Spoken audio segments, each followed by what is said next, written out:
안녕하세요. 정말 잘 찾아오셨습니다. 저신용 중고차 할부 전문 기업 유레카입니다. 제가 추측해 보건대 이 영상을 시청하고 계시는 고객님께서는 신용 점수가 낮으시거나 개인회생 혹은 파산 면책 이력을 가지고 계시리라 생각합니다. 그리고 아마도 이런 생각을 하고 계실 겁니다. 나도 중고차 할부가 가능할까? 할부가 된다고 하면 좋겠는데. 에이, 이번에도 안 되겠지 뭐. 이런 생각들 말이에요. 그러나 고객님, 걱정하지 마십시오. 다 방법이 있습니다. 결론부터 말씀드리면 고객님께서 유레카를 만난 이상 중고차 할부는 96%의 확률로 가능하게 되었습니다. 확실한 거냐고요? 저희 유레카의 승인율은 말이죠. 유명 법무법인의 근거가 될 만한 자료들을 모두 제출하고 공증까지 받은 승인율이니 믿어주셔도 좋습니다. 자, 그럼 여러분의 시간은 소중하니까 빠르게 설명하도록 하겠습니다. 중고차 할부의 승인을 받는 방법은 크게 두 가지로 나뉩니다. 첫 번째, 이미 여러분이 알고 계시는 방법이죠. 신용으로 할부를 진행하는 겁니다. 보통 특이사항이 없는 상태로 신용점수 700점까지가 신용으로 할부 진행이 가능한 안정권이라고 볼 수 있겠습니다. 그러나 이 부분은 지금 우리와 상관없는 내용이니 과감하게 스킵하고 넘어가겠습니다. 지금부터가 진짜입니다. 두 번째, 신용과 관계없이 고객님의 가능성으로 할부를 진행하는 방법입니다. 생소하시죠? 생소할 수밖에 없습니다.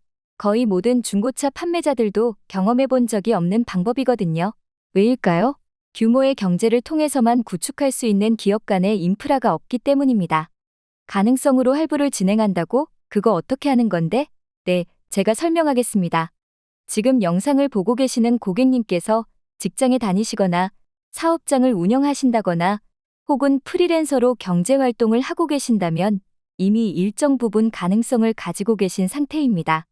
중고차 할부 승인에 한 걸음 가까이 오셨어요. 축하드립니다. 그러나 아직 방심할 수는 없습니다. 우리에게 두 번째 관문이 남아있기 때문인데요. 바로 중고차 대출을 실행해주는 금융사의 고객님의 가능성, 곧 대출금 상환 능력을 입증하는 부분입니다. 아쉽게도 이 부분에 대한 자세한 내용은 저희 유레카의 영업 비밀이라 말씀드릴 수는 없지만 고객님의 이해를 돕기 위해 제가 다른 방법으로 설명하겠습니다. 우리가 흔히 알고 있는 은행이나 캐피탈 같은 금융사들 까다롭기만 하고 정작 대출은 안 해주죠? 그런데요. 겉으로 드러나는 모습만 그럴 뿐이지 사실 모든 금융사의 속마음은 대출을 못 해줘서 안달이 났다면 믿으시겠습니까? 금융사는 대출을 내보내고 그에 대한 이자를 통해 돈을 버는 집단입니다. 그렇기 때문에 이 사람들은 어떻게든 대출을 내보내야만 합니다. 그러나 명분이 될 만한 기준과 조건이 충족되지 않기 때문에 대출을 못 해주고 있는 것이죠. 금융사는 왜 이렇게 조건이나 기준을 따지고 드는 걸까요? 그들에게는 소비자의 대출금 상환 능력이 가장 중요하기 때문입니다.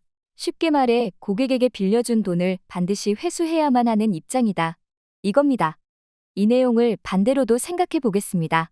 빌려준 돈을 잘 회수할 수만 있다면 금융사에서 돈을 안 빌려줄 이유가 없게 되는 것이죠. 앞서 말씀드렸듯이 돈을 많이 빌려줄수록 더 많은 돈을 버는 집단이 금융사니까요. 본론으로 돌아가서 저신용자도 대출금 상환 능력을 인정받으면 중고차 할부가 가능하다는 것입니다. 이것은 저신용자뿐만 아니라 개인회생이나 파산 면책 이력을 가지고 계신 분들에게도 동일하게 적용됩니다. 결국 가능성을 입증하는 것이 저신용 중고차 할부의 핵심이라고 말씀드릴 수 있겠습니다. 그래서 저신용 중고차 할부는 어떤 파트너를 만나느냐가 가장 중요합니다. 아이러니하게도 금융사에서 어떤 기준으로 대출을 승인하는지 모르는 중고차 판매자들이 대부분입니다.